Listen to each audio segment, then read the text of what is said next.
د کورنیو چارو وزارت د مرکزي او ولایتي قطاعاتو د تامیناتو مسؤلینو د ظرفیت لوړونې لپاره شپږ ورځنی سیمینار د کورنیو چارو وزارت د غونډو په تالار کې جوړ شوی دی.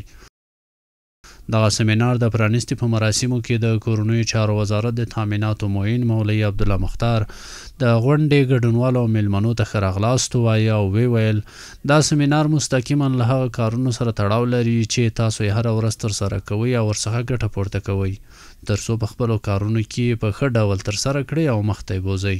موږ د اسلامي امارت تر چوکاټ لاندې د کورنیو چارو وزارت د تامیناتي چارو د معینیت د قدمو یو ارتقای ظرفیت سیمینار دایر کړی دی.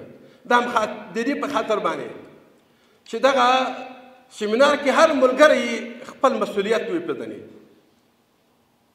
چې زه څه باید وکړم او د بل مسؤلیت هم وپېژني.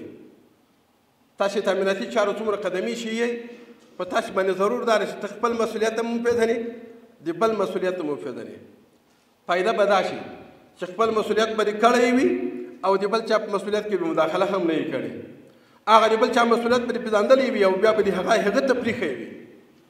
دغه راز د کورنیو چارو وزارت اداري معین ملا رحمت الله نجیب په یاده غونډه کې وویل هره ادارې لپاره چې کار کوئ نو باید د هغې مقررات طرز العمل وپېژنئ او خپل مکلفیتونو مطابق کار وکړئ.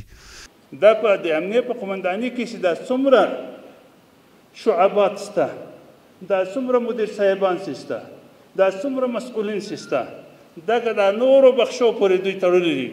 هر بخش ځان ته یو لایحه کار او ترتیب لري. په دوی باندې دا حکم وکړي لکه تامیناتي ملګري چې دي دا تامیناتي اصول به په نظر کې نیسي بیا به ورته وایي ځکه چې خو له دغه تامیناتي ملګرو سره حساب سبا کېږي. دا کله که دلته د وزارت ملګري له وزارت څخه درځي او له تاسو سره حساب کوي د خپلو اصولو مطابق حساب در سره کوي او که کله تاسو ته داسې یو حکم هلته په داخل کې کېږي په ولایت کې کېږي چې هغه یې دیجې له تګلارې سره مخالف وي نو هغه طبیعي خبره ده چې بس تاسو ته سبا لانجې به وي جنجالونه به وي. په دغه حکم باندې دغه قمندان صاحب مکلف ده چې باید د دغه اصولو مطابق چې دا ملګري لري دا مدیریتونه یې لري دا معاون صاحبان لري دا معاونین لري د دغه حکم مطابق ورسره ولاړ شي. د کورنیو چارو وزارت د دفتر لوی رئیس مولوي زین الله بیر هم د سیمینار په اهمیت خبرې وکړه او له ګډونوالو یې وغوښتل له لومړۍ ورځې او تر پایه یې چې کوم معلومات ترلاسه کوئ ګټه ترې پورته کړئ. عزتمندو د اوامرو تأخیر د اموراتو تأخیر هغې نتیجه او ګناه خو موږ تاسو ټولو معلومه ده. خدای دې نه کوي که یو ولسوال صاحب قمندان صاحب یو شي ته ضرورت ولري هغې به راکړې تا ته امر درغلی وي د وزارت لخوا نه یا د ولایت لخوا نه یا د قمندان لخوا نه تا نه وي عملي کړی کومه بده نتیجه مخته راغله په هغې کې به موږ تاسو بیا مسؤل وو. که په دې نتیجه کې یو هیوادوال ضایع شی موږ تاسو په دې ضیاع کې ورسره شریک وو.